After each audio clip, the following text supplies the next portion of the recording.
Prince William's sudden withdrawal from multiple high-profile royal tours has sent shockwaves through Buckingham Palace and the nation. Just hours before his scheduled flight, William received disturbing news about King Charles's health. In a rare and emotional decision, the future king placed family above duty. Palace aides cite urgent personal matters, but insiders know it's far more serious. With royal appearances collapsing like dominoes, many are asking, is the monarchy bracing for something bigger? The day everything stopped. It began as a normal Thursday morning in October 2025, with Prince William scheduled to attend a climate summit at St. James's Palace, a high-profile engagement announced weeks in advance. But just minutes before his convoy was due to arrive, something unprecedented happened. Palace staff, visibly flustered, were seen rushing behind the scenes. Then came the quiet but chilling announcement. The Prince of Wales will not attend today's event due to unforeseen personal circumstances. No explanation, no substitute, just silence. Within 15 minutes, the royal motorcade had reversed direction, disappearing through the gates of Kensington Palace, which was soon placed under restricted access. Paparazzi stationed nearby reported a flurry of movement, security tightening, curtains drawn, staff avoiding questions. Long-serving royal aides, usually composed, appeared shaken.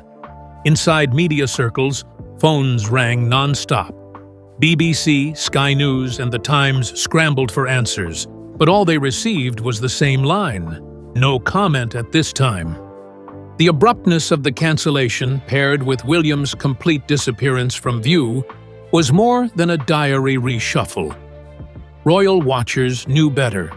William has served in high-pressure roles since his early 20s, including during the Falklands Memorial in 2007 and multiple royal tours. For him to vanish, especially without informing King Charles III or the Prime Minister's office, was not only alarming, it was unprecedented. Something had happened, and whatever it was, it had shaken the future king to his core. Across the country, panic grew. Social media erupted with theories. Number sign, "Where is William?" and number sign, "Pray for Wales," trended within an hour. Buckingham Palace, meanwhile, remained ominously quiet. Even Catherine, Princess of Wales, made no public appearance. For a royal family trained to maintain poise under pressure, this kind of silence wasn't protocol. It was emergency mode. And for Britain, the message was clear. Something terrible had just changed behind the palace walls.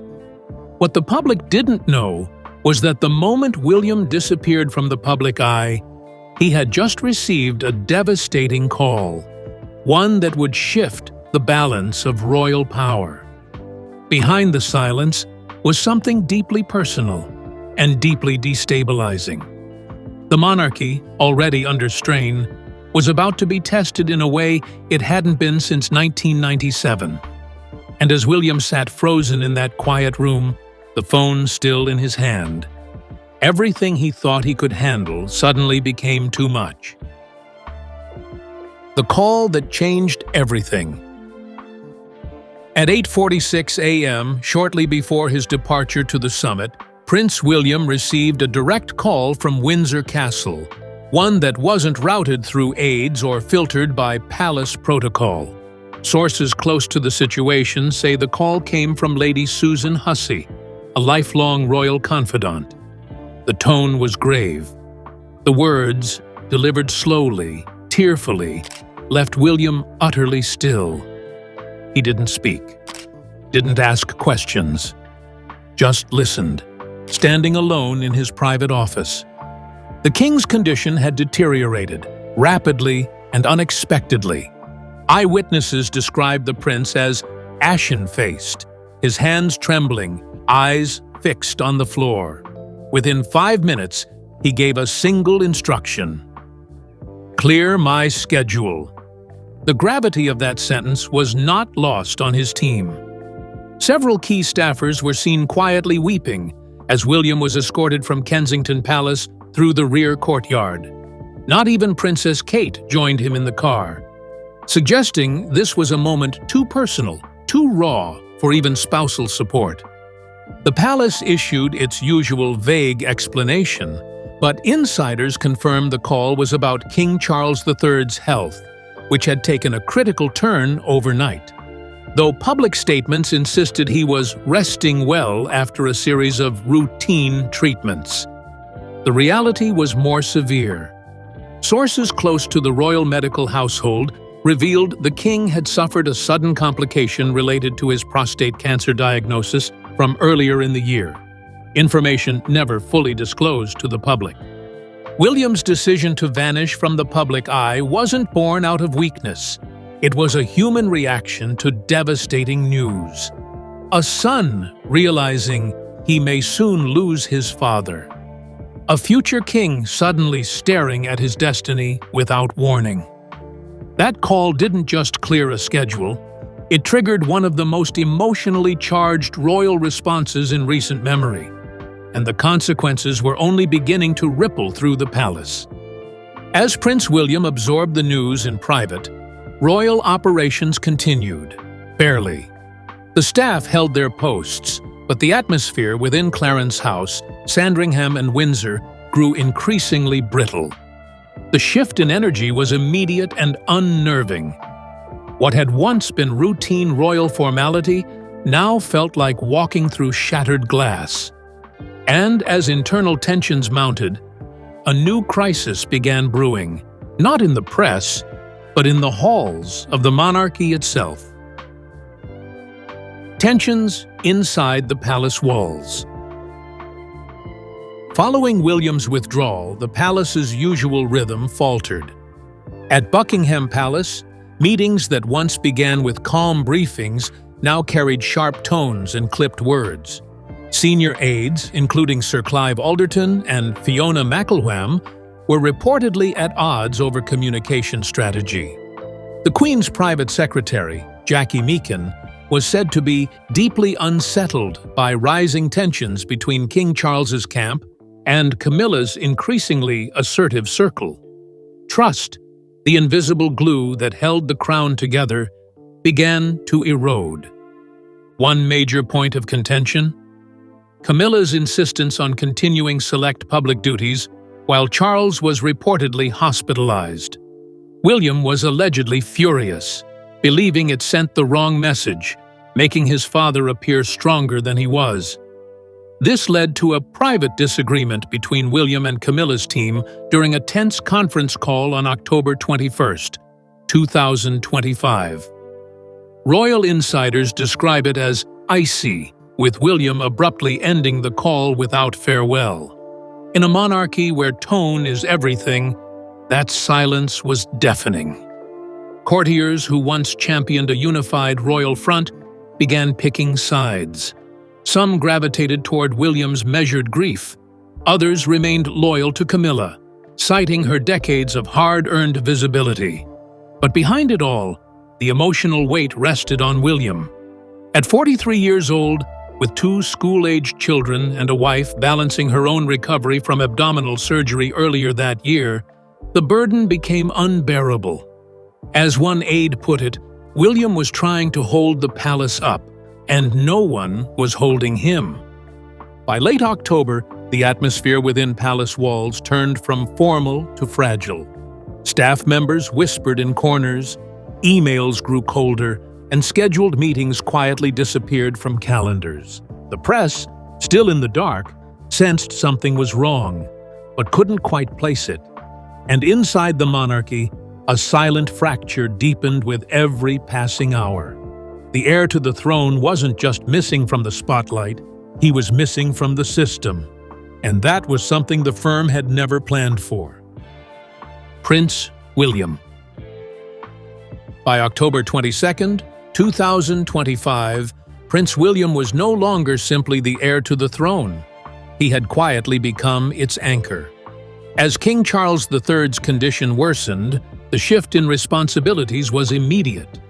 Royal aides began transferring briefings directly to William, bypassing standard clearance routes. The pressure built silently but forcefully. Without any formal announcement, it became clear. The monarchy was leaning hard on William, and fast. One source described the energy as tense rehearsals for something no one wants to name.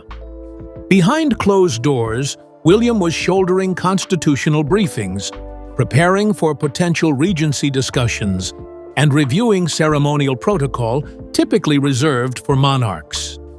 His days blurred into nights of paperwork, private audiences, and crisis planning.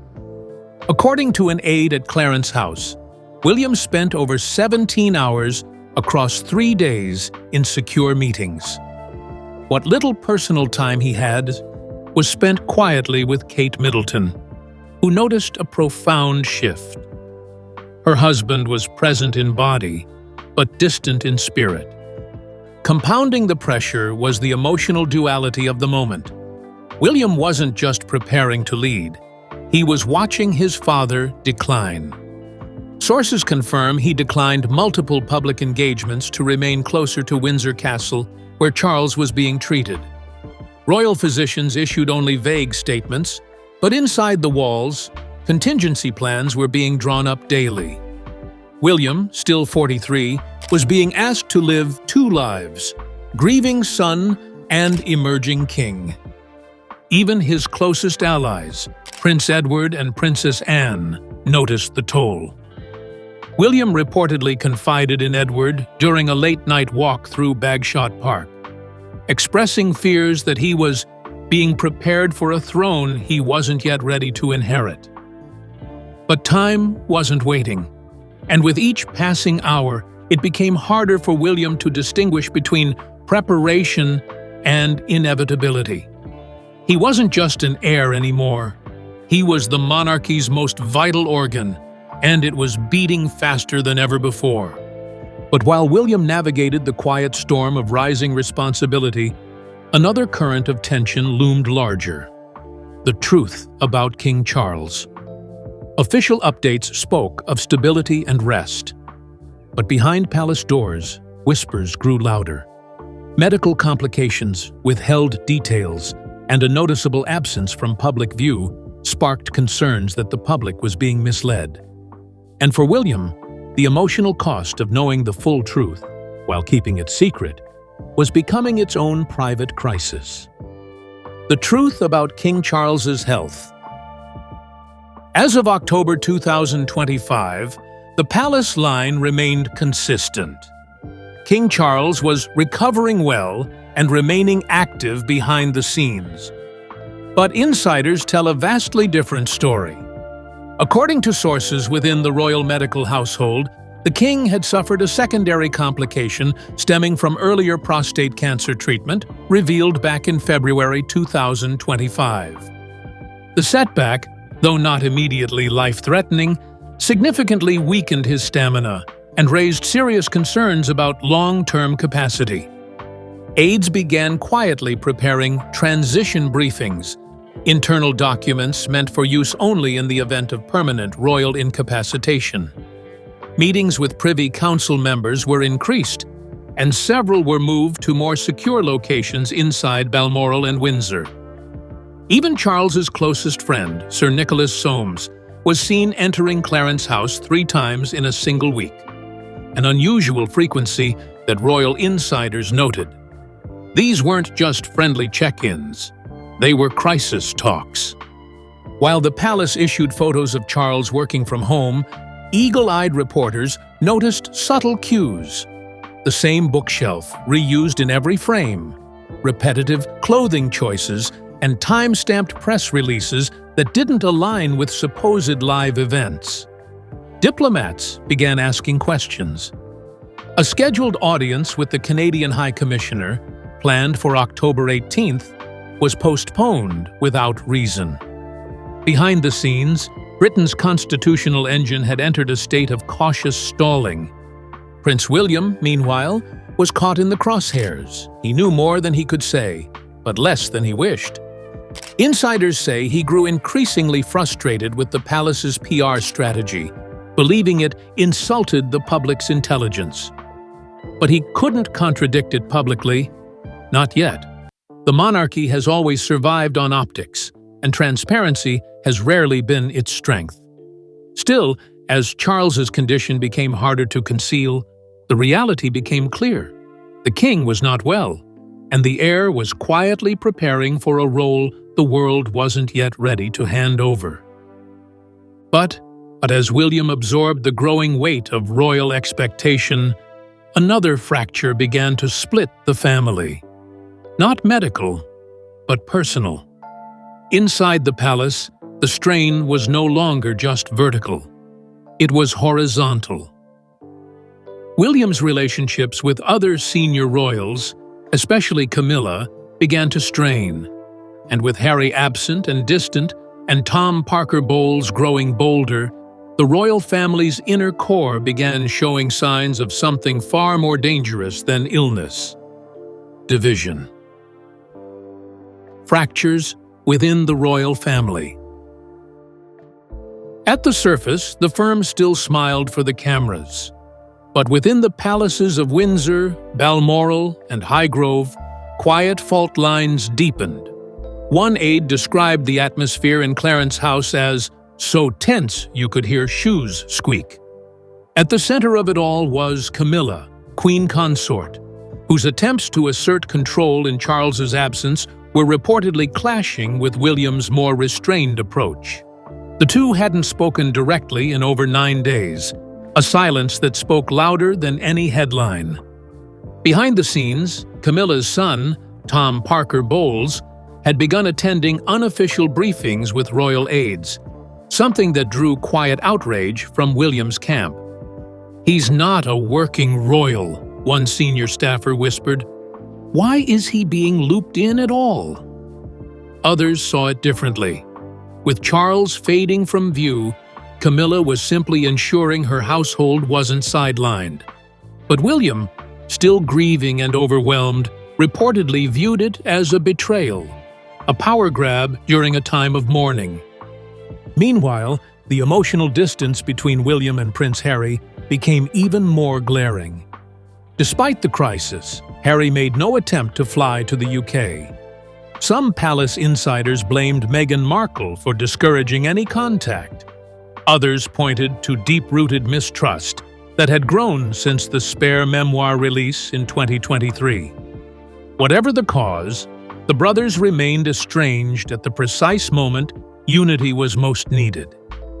William, surrounded by conflict, found himself more alone than ever. Princess Catherine tried to act as a bridge, maintaining private communication with Princess Anne and Sophie, Duchess of Edinburgh, both of whom shared concerns about Camilla's growing influence. But even their voices were drowned out by the louder, more political factions inside the palace. With the king's health uncertain, the family was left to navigate itself, and the cracks were no longer whispers. They were widening fractures, threatening to split the institution from within. The silence that spoke volumes. By the morning of October 23, 2025, Kensington Palace had become a fortress of silence. No public statement, no press briefings, no photos. Just an empty schedule, a blank page on the royal website, and a nation left to guess. Veteran royal reporters, including Jenny Bond and Richard Palmer, went live on national broadcasts to confirm what most feared. This was not a routine cancellation. One aide's cryptic message, "He's with family," only deepened the mystery. Social media erupted. By 10 a.m. GMT, the hashtag #PrayForWilliam was trending across 12 countries, with over 2.5 million posts flooding platforms in just 8 hours.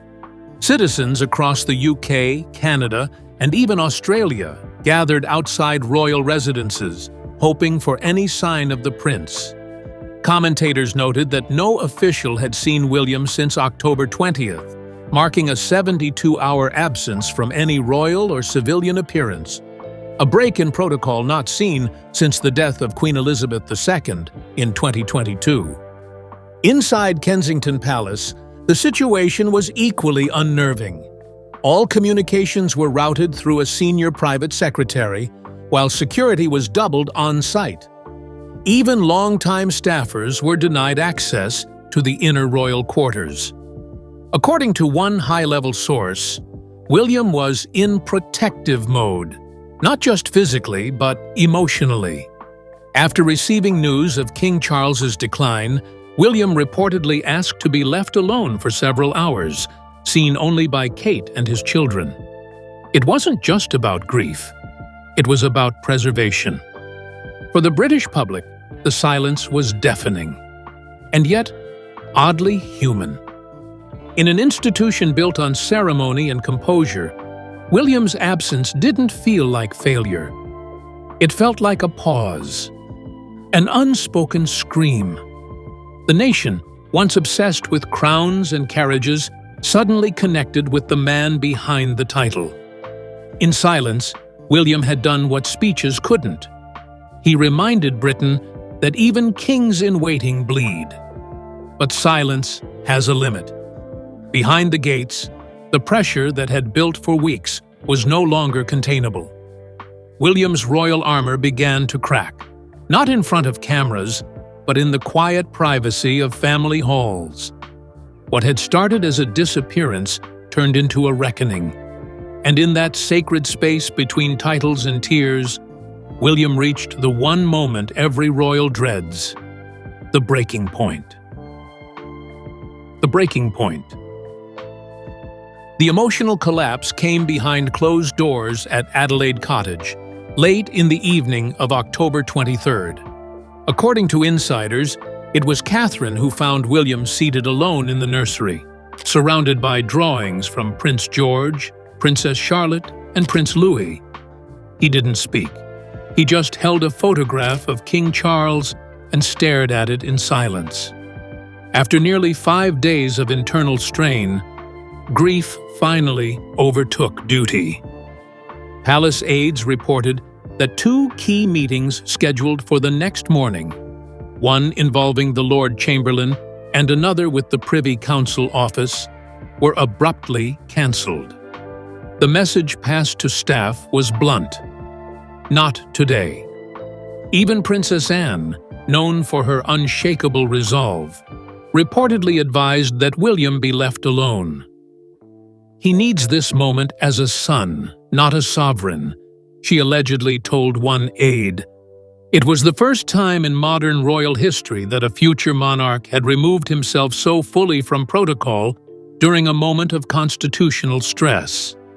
Kate stepped into the void, cancelling her own planned visit to a children's hospice in Kent, citing family prioritization. But sources say her role went far beyond caretaker. She acted as William's shield, keeping staff away, managing communications, and even consulting with Sophie, Duchess of Edinburgh, on how best to navigate grief within the public sphere. Together, the women formed a quiet circle of resilience, echoing the strength once shown by Queen Elizabeth II during Windsor's darkest days. And it worked. Though William did not re-emerge to the public immediately, the message from inside became clear. This wasn't a disappearance, but a decision. William chose to grieve, to feel, to step back, not as a failure of leadership, but as a declaration of humanity.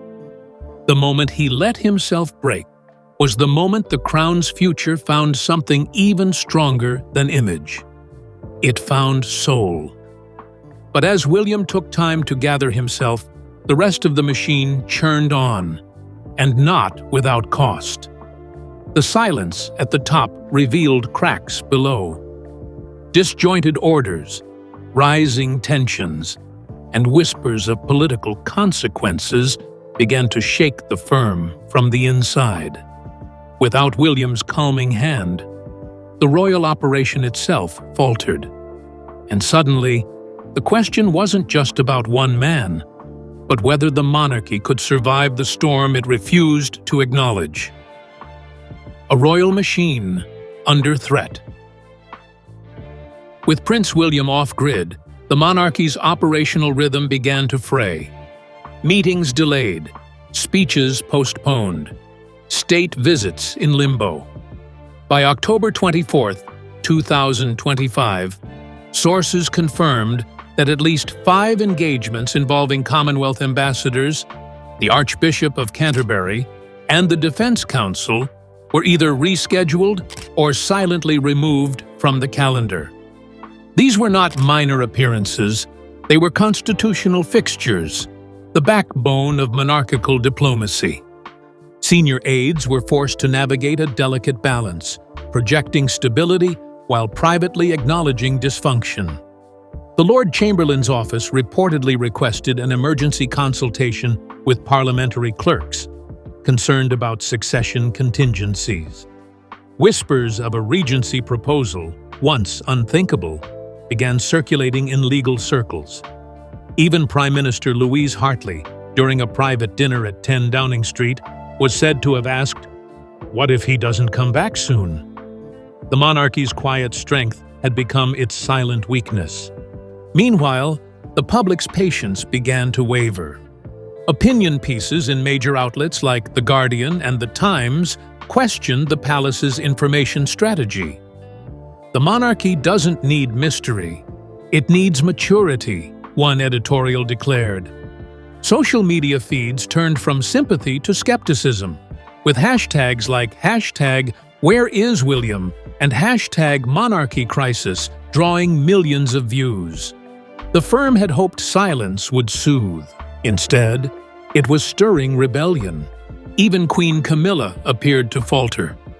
Observers noted her increasingly solitary outings, absent from key public events she was previously scheduled to attend. One insider said she seemed exhausted, withdrawn, and increasingly sidelined.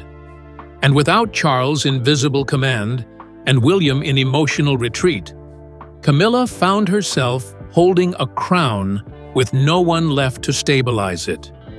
The monarchy wasn't falling from grace, it was slipping out of alignment piece by piece. But from this chaos, something unexpected began to emerge. As the nation held its breath and the palace scrambled for control, Prince William quietly re-entered the scene. No speech, no announcement, just presence. And in that presence, the public saw something transformative. Not a future king hidden in silence, but one shaped by it. A man who had mourned, paused, and returned, not for duty alone, but for meaning. The future king in the shadows. On October 25, 2025, Prince William returned, not with trumpets, but with truth. His first appearance wasn't at a grand engagement or gala. It was a private visit to a children's hospital in Surrey, carried out without press, with only Catherine and 2 aides in attendance. When asked why he returned now, William's reply, simple, quiet, was, "Because they need me. And I'm ready." It was the clearest signal yet that something had changed inside him. The weeks away had altered the prince. Insiders say he requested a reassessment of future engagements. Fewer photo ops, more direct public service. He's also begun forming a quiet council of trusted advisors, including Sophie, Princess Anne, and Baroness Scotland. Notably absent, Camilla. This move was read by many as symbolic. William was no longer part of someone else's institution, he was building his own. Polls taken one day after his return showed a massive swing in favorability. 82% of Britons under 40 said they deeply related to William's decision to grieve privately. Across all age groups, support for the monarchy rose by 7 points, the highest bump since Queen Elizabeth's Platinum Jubilee in 2022. William's silence hadn't weakened him. It had transformed him into something modern royalty desperately needed: human, humble, and strong. And so, as Britain watches the changing of its guard unfold, not through abdication but through evolution, a new kind of monarch begins to take form. One forged in pain, one formed in silence, one who will not reign with only tradition, but with the truth of who he is. The future king isn't waiting in the wings anymore. He has stepped forward, not with a roar, but with resolve. As speculation swirls and the palace remains tight-lipped, Prince William's absence speaks volumes. His retreat from royal duties isn't protocol, it's personal. Behind the gilded doors, the House of Windsor faces a turning point. Charles's health crisis may mark more than just a medical emergency. It could signal a historic transition in power. And as William stands by his father, Britain watches, waits, and wonders, has the future of the crown already begun shifting hands?